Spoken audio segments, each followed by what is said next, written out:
Assalamualaikum warahmatullahi wabarakatuh.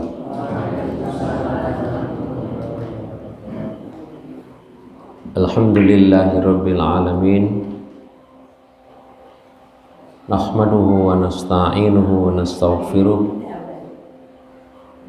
Wa na'udzu billahi min shururi anfusina wa sayyiati a'malina. May yahdihillahu fala mudilla lahu wa may yudlil fala hadiya lahu. Asyhadu an la ilaha illallah wahdahu la syarika lah wa asyhadu anna Muhammadan abduhu wa rasuluhu la nabiyya ba'dah. Ya ayyuhalladzina amanu taqullaha haqqa tuqatih wa la tamutunna illa wa antum muslimun. Ya ayyuhan nasu taqu rabbakumul ladzi khalaqakum min nafsin wahidah wa khalaqa minha zawjaha wa batha minhuma rijalan katsiran wa nisaa'a wattaqullaha alladzi tasaaluna bihi wal arham innallaha kana 'alaikum raqiba. Ya ayyuhalladzina amanu taqullaha wa qulu qawlan sadida yuslih lakum a'malakum wa yaghfir lakum dzunubakum wa may yuti'illaha wa rasulahu faqad faza fawzan 'azima. Amma ba'd. Fakhwidin jamaah Bapak Ibu yang berbahagia, sepantasnya lah pada kesempatan malam hari ini yang penuh dengan keakraban, keceriaan dan kegembiraan ini, puji syukur kita haturkan kehadirat Ilahi Rabbi Allah Subhanahu wa ta'ala atas nikmat yang Allah berikan kepada kita. Kita mampu untuk melaksanakan kegiatan yang penuh dengan manfaat ini. Mudah-mudahan apa yang kita lakukan akan menjadikan satu nilai amal solih di sisi Allah Subhanahu wa ta'ala. Amin. Bapak Ibu yang kami hormati, yang berbahagia, malam hari ini nanti kita akan teruskan kajian materi kita surah As-Sams ayat yang ke-8.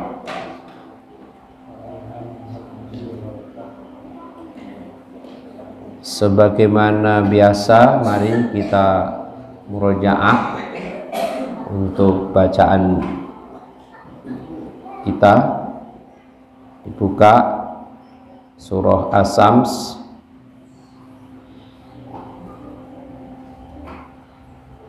A'udzu billahi minasy syaithanir rajim.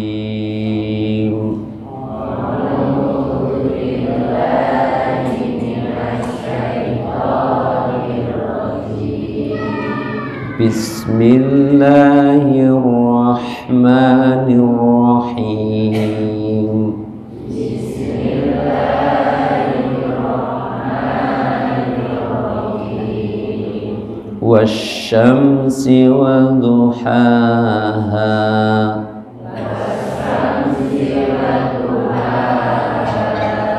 Wal qamari idza talaha.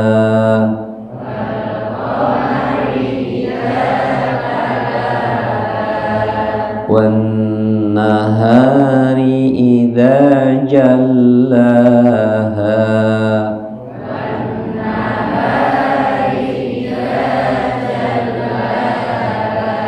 وَاللَّيْلِ إِذَا يَغْشَاهَا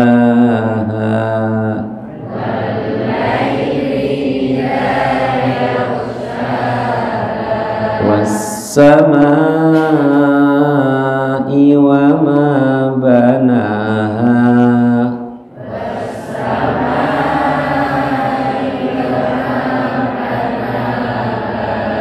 wal ardi wa ma tahaha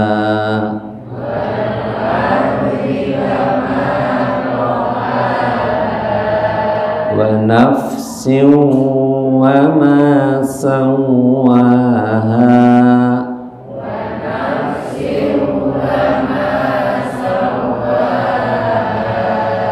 fa alhamaha fujuraha wa taqwaha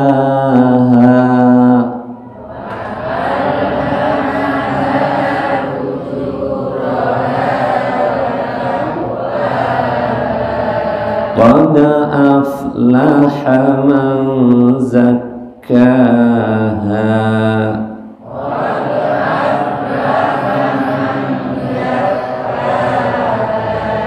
wa qad khaba man dassaha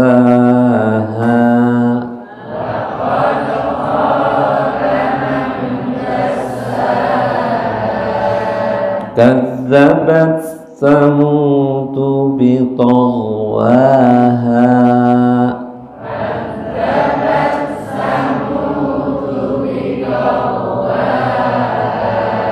idzim ba'atha ashqaha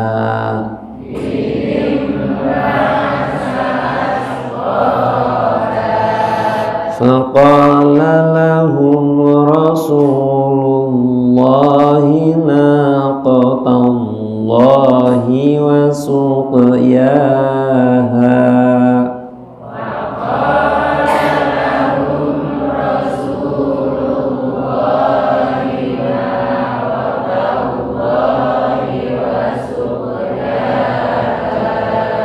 fakadzabuhu fa'aqaruha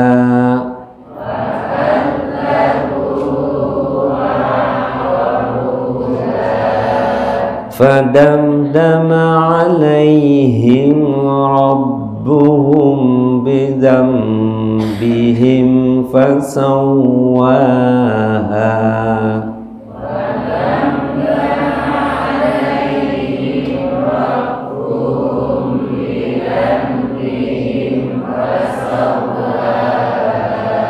wala yakhafu 'uqbaha.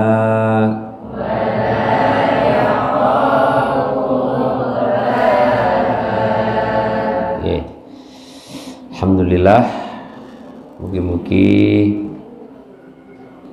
dengan murojaah bacaan kita akan memberikan kesempurnaan di dalam kita membaca pada surah As-Sams ini utamanya. Bapak Ibu yang kami hormati, sebagaimana tadi kami sampaikan, malam hari ini kita akan lanjutkan materi surah As-Sams ayat 8. Allah berfirman, fa'alhamaha fujuraha wa taqwaha.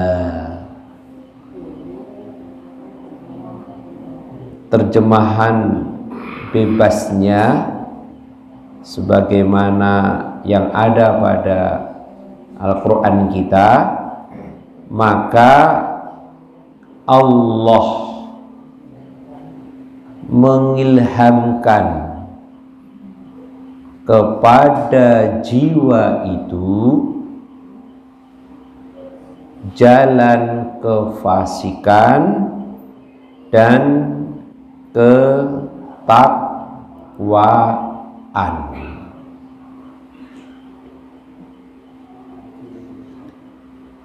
Ayat ini masih ada kaitannya erat dengan ayat yang ada di atasnya.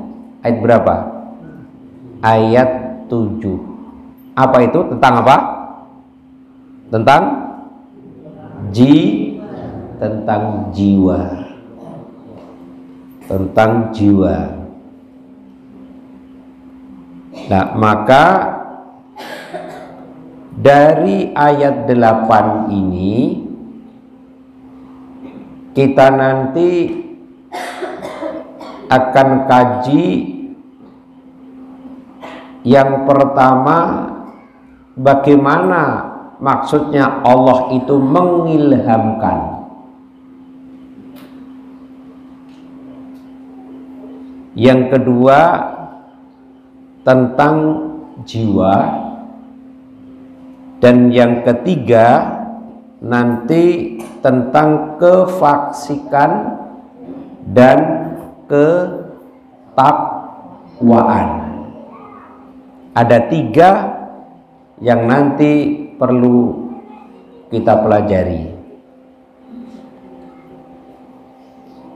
Sebelumnya kita perlu mengetahui tentang penjelasan secara umum terlebih dahulu. Para ahli tafsir itu berkata, jadi mufassir itu menyampaikan, yaitu Allah memulai surat ini, surat apa? Surah Asy-Syams, dengan keimanan. Jadi mengawali surah ini dengan keimanan, di mana Allah bersumpah demi 7 hal. Sebagaimana apa yang telah kita kaji. Di mana Allah bersumpah demi 7 hal. Lah, 7 hal itu apa?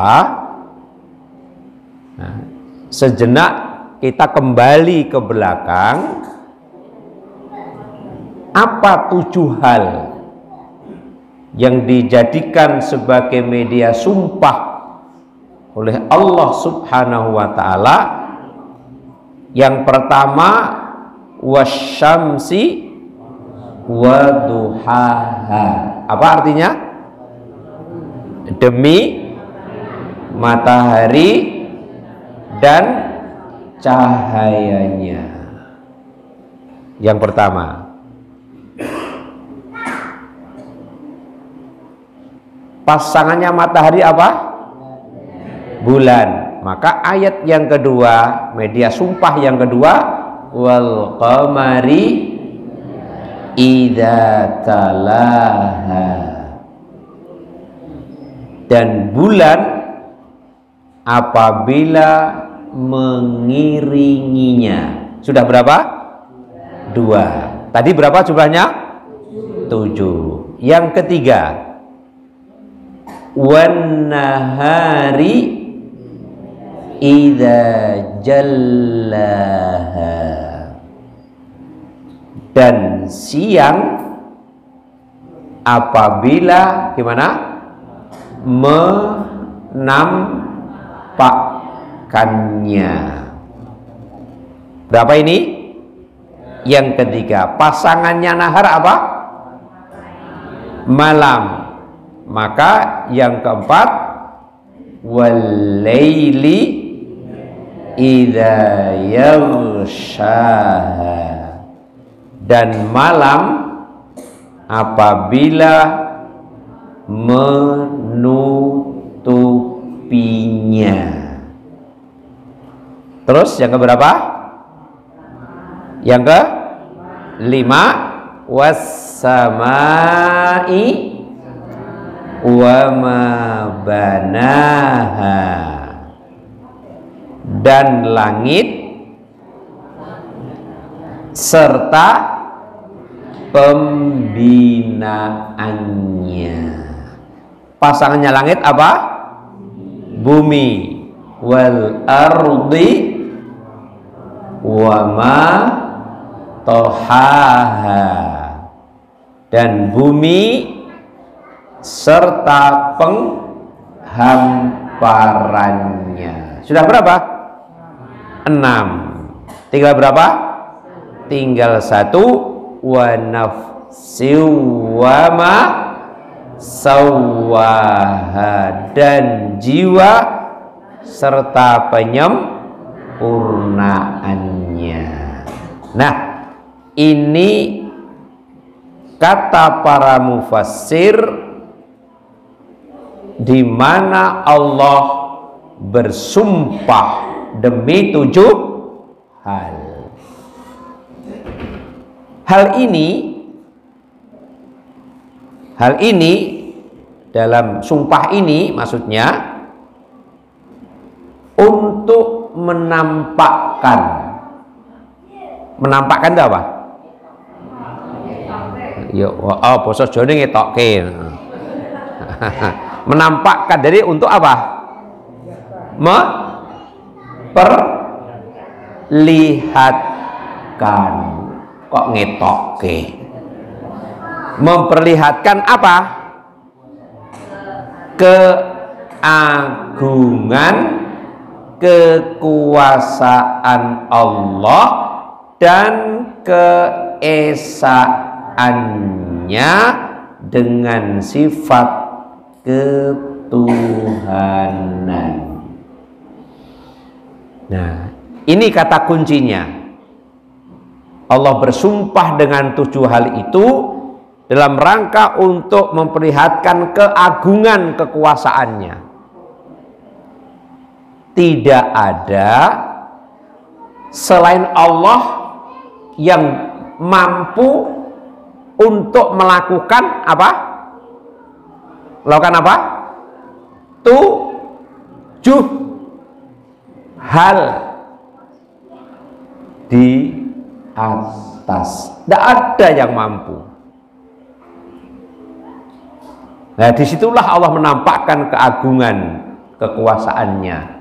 Manusia tidak mampu untuk melakukan 7 hal tadi, enggak. Dan juga keesaannya. Apa esa? Esa itu apa? 1, tunggal. Kekuasaan, keesaan Allah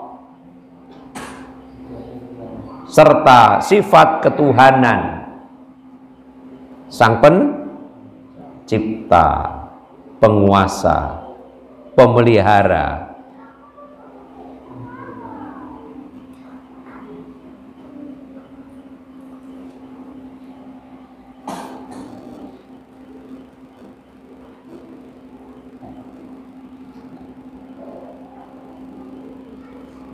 Nah, semua itu Allah lah yang mengetahui keadaan ciptaannya dan apa yang baik maupun yang buruk. Allah yang maha tahu. Allah a'lam. Semua itu adalah haknya Allah. Nah, itu penjelasan secara umum. Kita masuk mengilhamkan. Maka Allah apa tadi? Mengilhamkan kepada apa? Jiwa.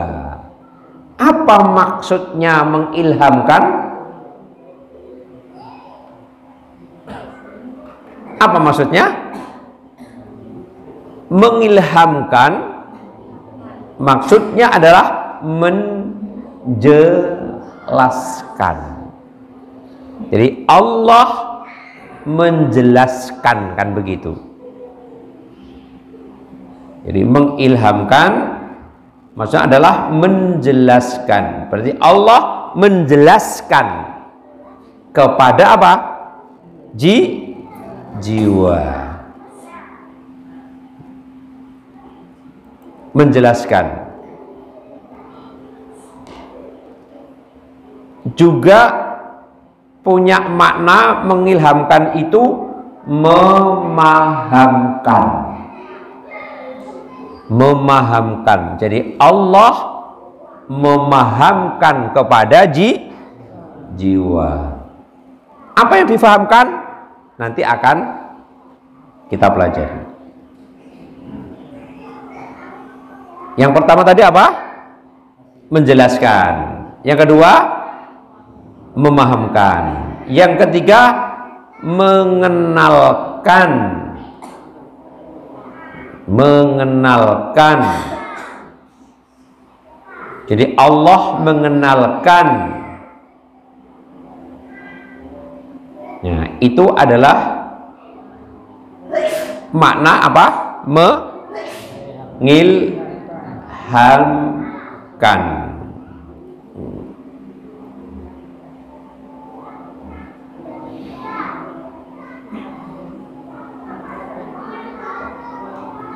Dalam Allah mengilhamkan, menjelaskan, memahamkan, mengenalkan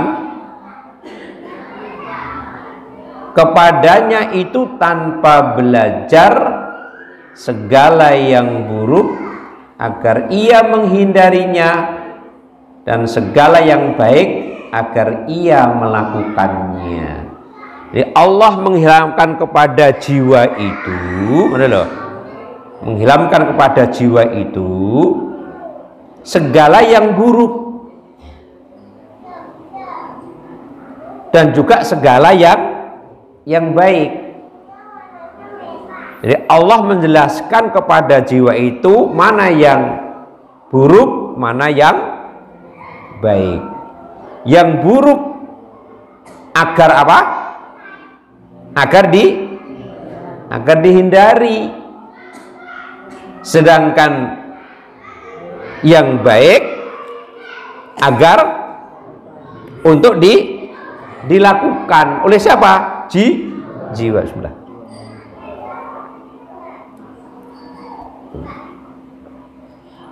Jadi jiwa itu dikenalkan, dijelaskan oleh Allah Subhanahu wa ta'ala mana yang buruk agar dihindari, mana yang baik agar dilakukannya.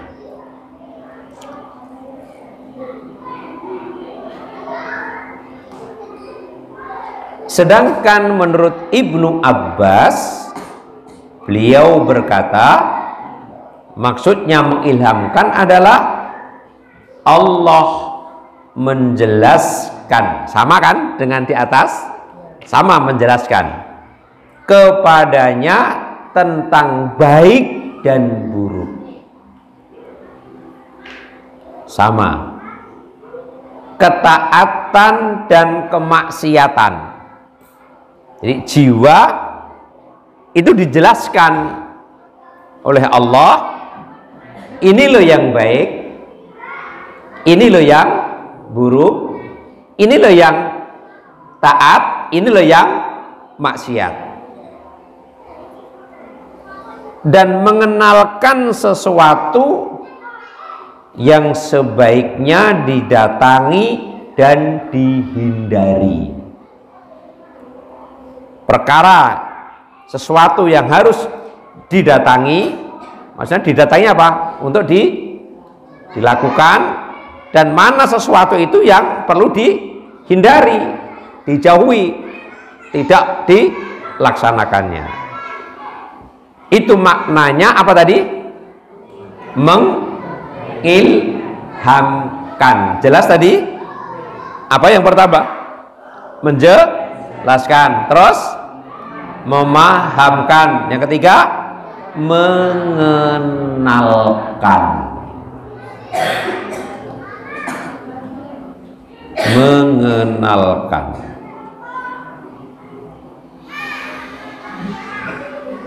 Jamaah yang berbahagia, kita masuk kepada jiwa. Jadi kan Allah memahamkan, mengenalkan, kemudian Allah juga memahamkan kepada jiwa mana yang buruk, mana yang baik. Nah, sekarang jiwa itu menurut Sholih bin Fauzan Al-Fauzan,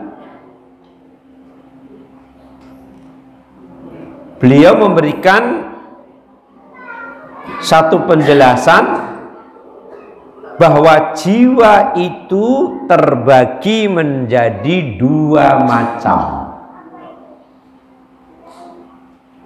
Jiwa menurut beliau Syekh Muhammad Sholih bin Fauzan Al-Fauzan, jiwa itu terbagi menjadi dua macam.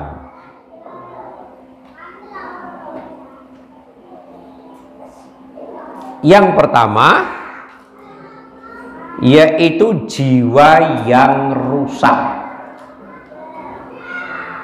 Jiwa yang rusak.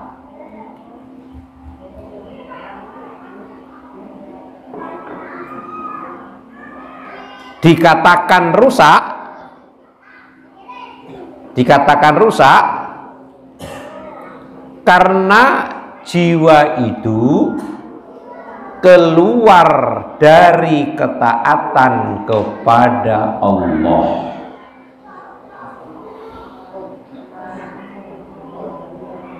Jadi jiwa yang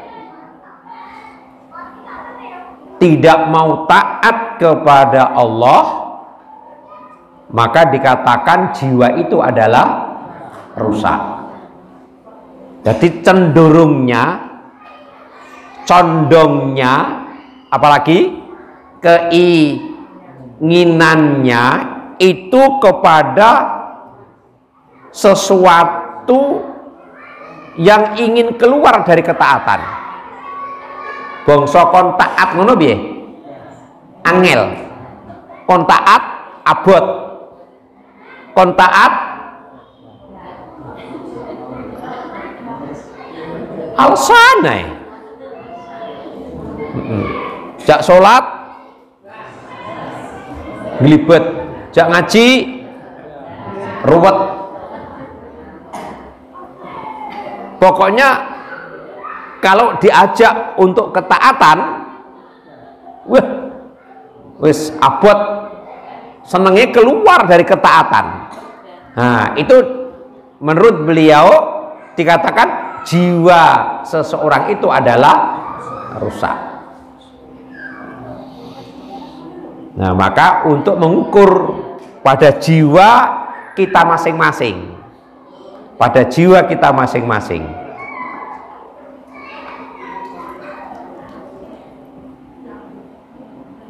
ya, tapi nanti apabila lihat teman kita untuk ketaatannya belum bisa optimal, ya terus jangan dituding jiwamu ini rusak, jiwamu rusak, mulangel dijak, jangan, pelan-pelan. Mungkin ya benar seperti itu, tapi kalau itu dilontarkan secara vulgar, orang itu juga punya perasaan. Justru malah nanti dakwah kita tidak akan menyentuh dan tidak akan diterima. Urusan perasaan itu harus halus, pelan-pelan. Itu yang berapa tadi? Yang pertama, jiwa yang rusak. Yang kedua, menurut beliau Syekh Sholih bin Fauzan Al-Fauzan, jiwa yang bersih. Jiwa yang bersih.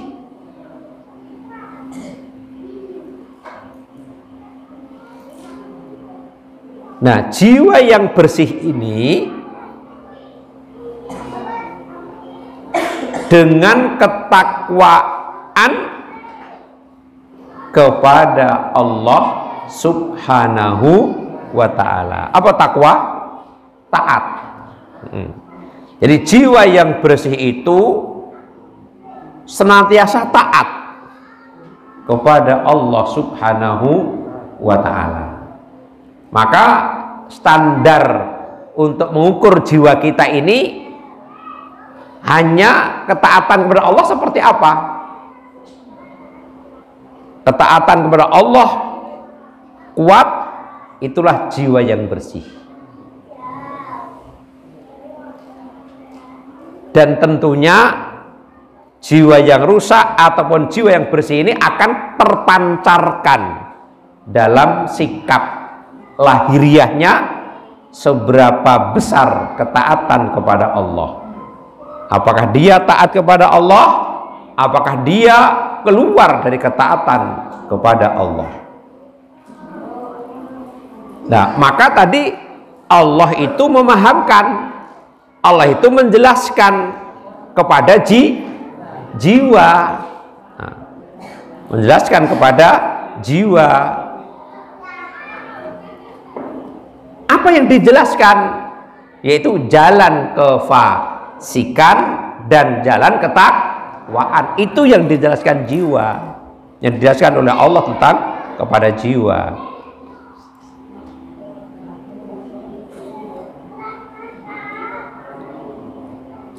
Beliau meneruskan penjelasannya, setiap jiwa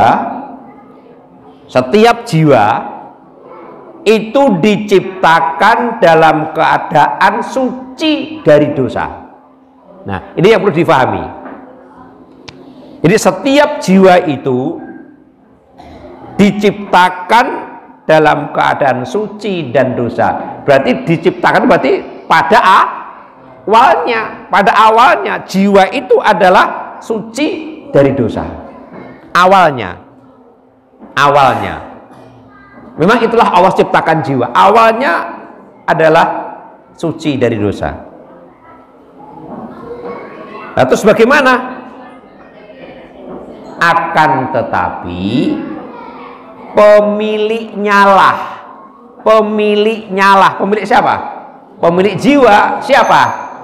Orangnya ini. Pemilik jiwa ini, orangnya ini yang merubahnya. Jadi awalnya apa?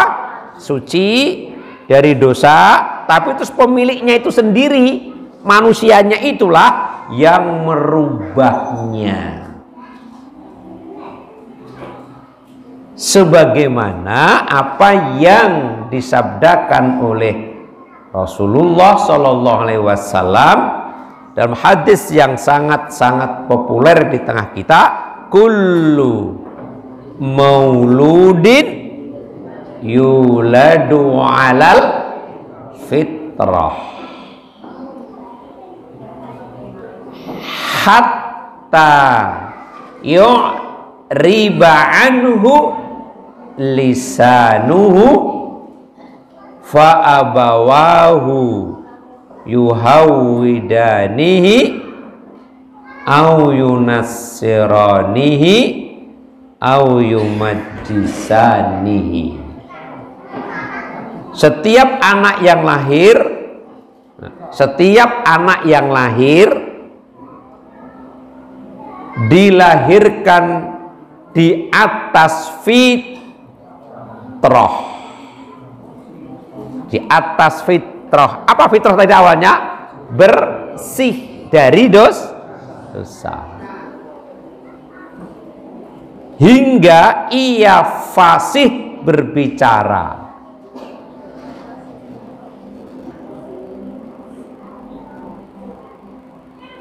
Maka kedua orang tuanya lah yang menjadikan dan merubahnya. Lah di sini.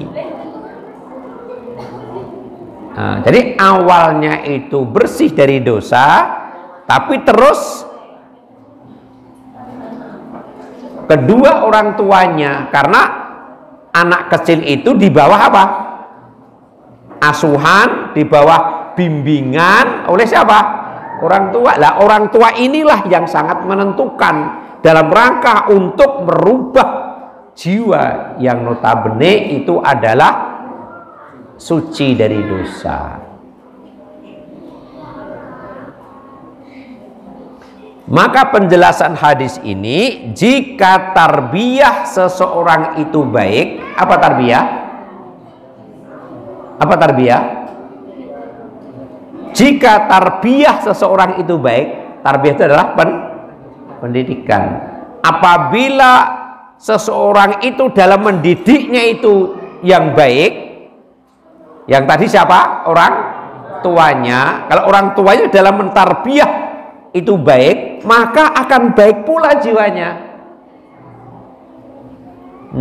Akan baik pula jiwanya. Maka jiwa yang baik itu kalau dididik, diarahkan, dibimbing yang baik, akan baik.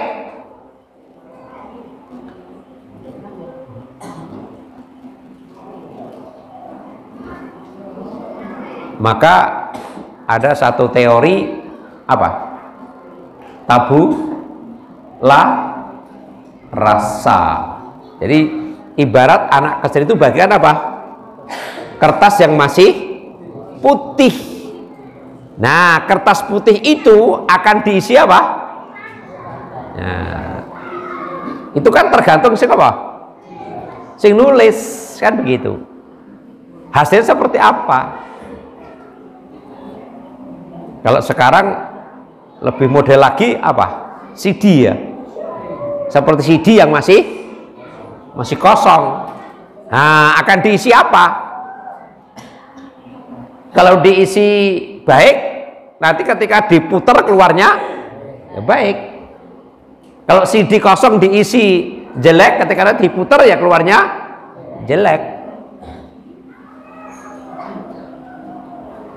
Tapi jika tarbiyahnya itu rusak, nah ini sebaliknya, maka akan rusaklah jiwanya. Oleh sebab itu, mengambil sebab kebaikan merupakan hal yang wajib dilakukan. Maka untuk mentarbiyah anak, mendidik anak, itu wajib kepada hal yang baik, untuk menjadikan jiwa itu lebih baik.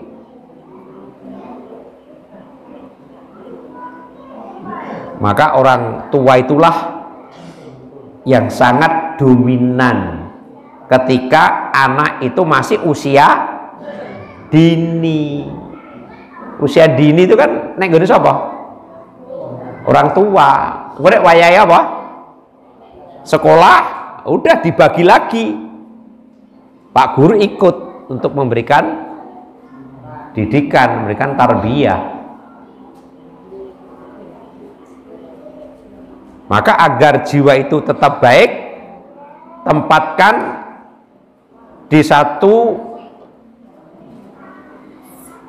tiga lingkungan. Lingkungan apa?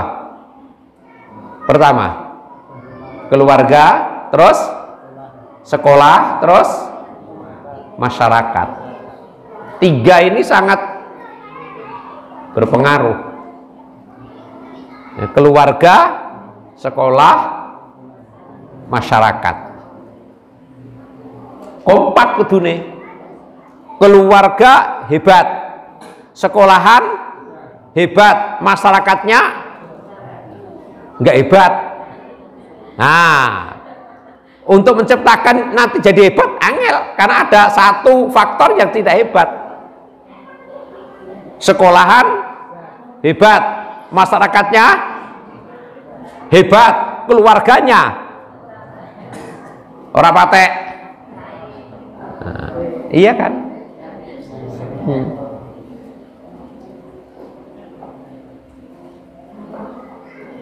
Harus kompak.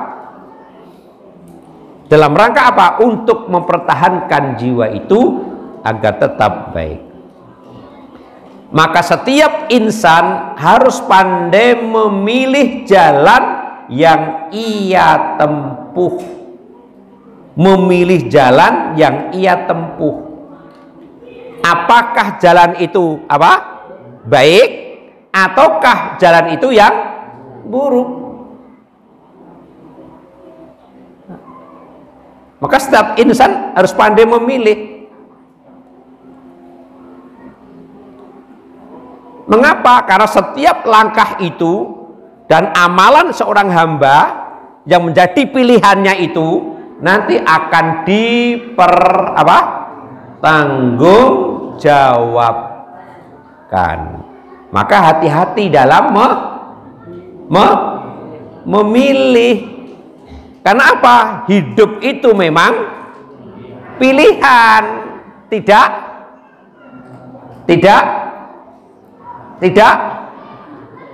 paksaan. Hidup ini memilih, bukan paksaan. Siapa yang memaksa? Allah saja tidak memaksa. Allah hanya memberikan. Nah, manusialah yang memilihnya. Maka hati-hati dalam memilih. Setiap pilihan kemudian diamalkan akan dipertanggungjawabkan. Gak ada paksaan. Sehingga pilihanmu sendiri akan kau pertanggungjawabkan sendiri. Hidup adalah pilihan, bukan paksaan. Sebagaimana kalau hidup itu pilihan, ayat yang sangat-sangat sering kita dengar, wahadainahun najdain. Surah apa itu? Surah Al-Balad, ayat berapa? Waktu habis. Nah iya, ayo nunggu kok teko jam 09.00 ya ketemu ta ya. Diurut kesek. Gue nyakui driji. Wah ketemu, iya habis waktunya. Ayat berapa? 10. Surah Al-Balad ayat 10 Allah berfirman, wahadainahun najdain, dan kami siapa? Allah telah menunjukkan kepadanya dua jalan. Loh, dua jalan. Allah menunjukkan dua jalan, bukan memaksa, hanya menunjukkan ini loh dua jalan. Apa yang dimaksud? Yaitu jalan yang baik dan jalan yang jahat, yang buruk. Itu hanya ditunjukkan. Nah, untuk menentukan setiap insan itu baik atau jahat terserah apa? Pilihannya. Maka hati-hati. Memilih itu mudah apa mudah? Memilih itu mudah apa mudah?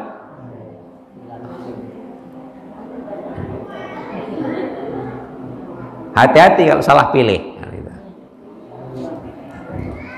Hati-hati kalau salah pilih. Kita ini disuguhkan mencari jodoh saja juga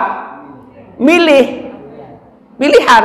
Tungkahul mar'atu li arba'in. Iya tak? 4 dalam arti pilihannya. 4 memilih. Ada yang limaliha, wali jamaliha, wali atos, wali hasabiha, wali diniha. 4 toh pilihan toh. Enak sing milih hartanya, apalagi rupanya, apalagi keluarganya, orang baik-baik, apalagi agamanya. Coba kira-kira kebanyakan orang milih itu sing nggon apa?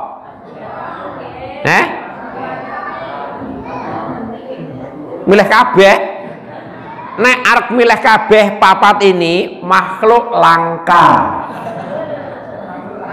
Golek makhluk langka. Dari sisi rupanya, hartanya, keluarganya, agamanya elok kabeh langka. Makhluk langka seperti ini, mula gandeng golek makhluk langka seperti ini, maka 4 rata-rata do milih apa? Harta apa rupa? Kadang-kadang rupa, melarat rapopo, sing penting rupane kece, ngono. Larat apa, sing penting rupane. Enek meneh elek ora apa-apa, sing penting sugih. Ha, milih rupa mau milih bondo? Milih? Terserah sampai sing milih. Itu pilihan. Pilihan. Enek lah rupa ini dang apa? Dang luntur ini. Bondo weh, bondo. Nah, ini sing ngono kuwi, harta weh, harta. Mula enggak aneh nek enek kakek sugih itu basah terus ke kaya nyanyian apa nah itu surah Al-Balad memberikan sinyal hidup itu pilihan. Surah Al-Kahfi nyen bika surah Al-Kahfi, surah Al-Kahfi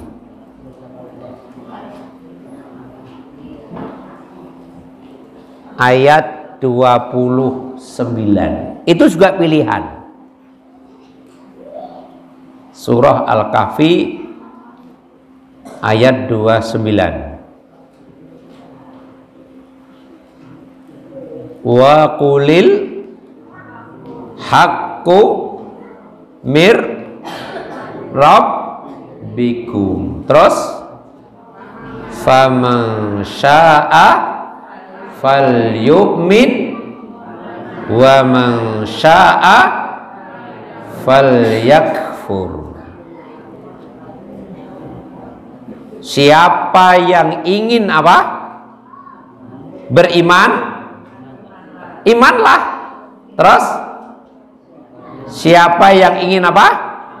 Kafir, terus kafirlah. Ini dipaksa apa milih?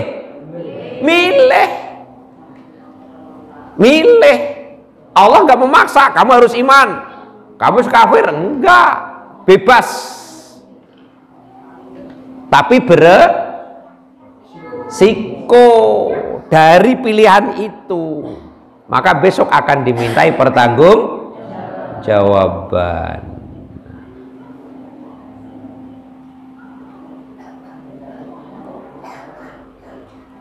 Nah, itulah perlunya setiap insan itu harus pandai-pandai memilihnya.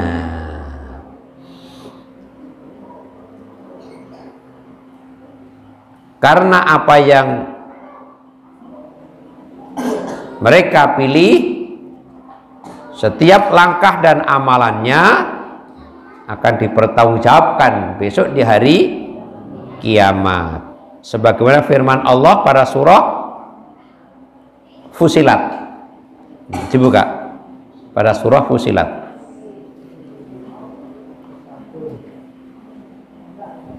Surah Fusilat, surah yang ke-41. Ayatnya 46.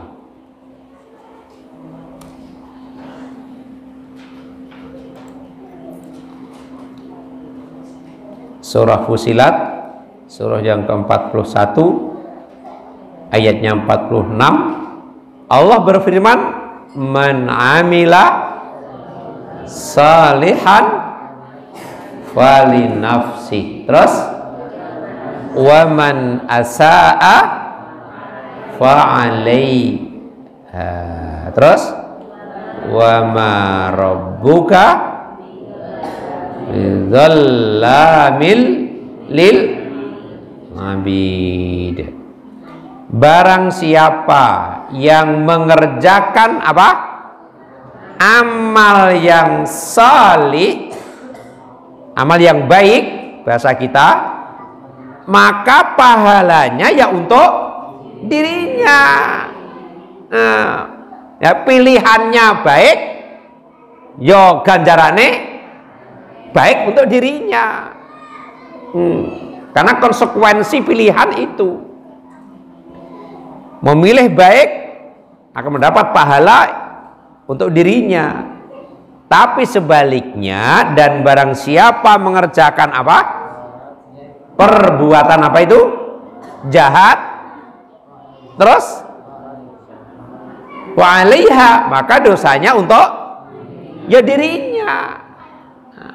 Dosanya untuk dirinya. Nah, berarti kan akan dipertanggungjawabkan hasil pilihan itu. Maka setiap insan hendaklah pandai-pandai untuk memilih agar jiwa yang bersih itu tetap bersih, kan begitu. Maka fa'alhamaha ujuraha wa taqwa. Jadi hidup itu memang adalah pilihan, dan pilihan itu akan berkonsekuensi, dimintai pertanggungjawaban. Kemudian yang terakhir, apa yang dimaksud dengan kefasikan dan ketakwaan? Apa itu yang dimaksud kefasikan dan ketakwaan? Kan ayatnya, maka Allah mengilhamkan kepada jiwa itu jalan kefasikan dan ketakwaan. Apa yang dimaksud kefasikan dan ketakwaan? Apa? Jadi Allah memahamkan kepada jiwa itu kefasikan dan ketakwaan. Syekh Muhammad bin Shalih Al-Utsaimin menjelaskan, kefasikan adalah lawan dari apa? Ketakwaan. Itu lawannya.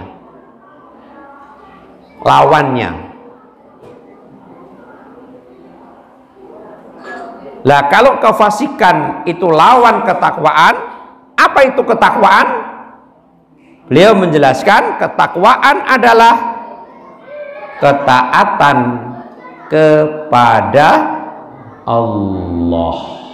Nah, ini beliau menjelaskan apa ketakwaan? Ketakwaan adalah ketaatan kepada Allah. Maka kalau disambung, maka Allah menjelaskan kepada apa? Jiwa itu adalah ketaatan kepada Allah. Ini loh jalan untuk taat kepada Allah. Itu Allah jelaskan kepada jiwa. Dan juga Allah pun jelaskan kepada jiwa itu tentang kefasikan. Apa itu kefasikan? Beliau Syekh Shalih Al-Utsaimin menyampaikan, kefasikan adalah kemaksiatan kepada Allah Subhanahu wa ta'ala. Nah, semua ini Allah jelaskan kepada siapa? Setiap jiwa. Ini jalan taat kepada Allah, ini jalan kemaksiatan kepada Allah, dan silahkan jiwa itu untuk memilihnya. Tapi hasil pilihan itu akan dipertanggungjawabkan.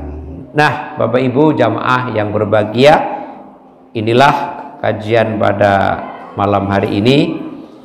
Mudah-mudahan kita senantiasa untuk tetap dapat diberikan satu kekuatan untuk melaksanakan satu ketaatan kepada Allah Subhanahu wa ta'ala. Insya Allah yang akan datang kita sambung ayat yang ke-9. Subhanakallahumma wa bihamdika asyhadu an la ilaha illa anta astaghfiruka wa atubu ilaik. Assalamualaikum warahmatullahi wabarakatuh.